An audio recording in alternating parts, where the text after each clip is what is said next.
अगर आपको कूल्हे में दर्द है, आपको ये कूल्हे की दर्द पीछे की तरफ जा रही है, या आगे ग्रोइन में यहां पे पेन आ रही है, या आपके कूल्हे में खिंचाव है और दर्द खत्म नहीं होती, ज्यादा बैठने से खिंचाव हो जाता है, तो एक वर्जिश बड़ी आसान वर्जिश, मर्द हजरात के लिए भी और खवातीन के लिए तो बहुत ही आसान।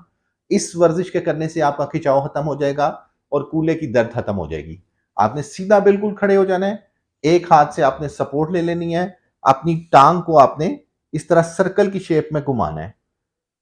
20 रेपिटेशंस आपने इस तरह करने हैं और 20 रेपिटेशंस दूसरी तरह करने हैं। ये तो थी बिल्कुल आसान। अगर खवातीन किचन में खड़ी हैं, शेल्फ के पास खड़ी हैं, वो एक टांग से नहीं करना चाहती, उनका वेट ज्यादा है, उनकी एज ज्यादा है, तो वो इस तरफ शेल्फ को दोनों हाथों से पकड़ सकती हैं। पकड़ के वो अपनी इस टांग को दायरा बनाएंगी, और अगर किचन में खड़े होते हुए या कोई और काम करते हुए ये अपने मामूल का हिस्सा बना लेती हैं, तो उनका कूल्हा, उनका हिप गर्डल बहुत स्ट्रांग हो जाएगा, उनको ग्रोइन में पेन नहीं आएगी, उनको ज्यादा बैठने से कूल्हे में खिंचाव नहीं होगा।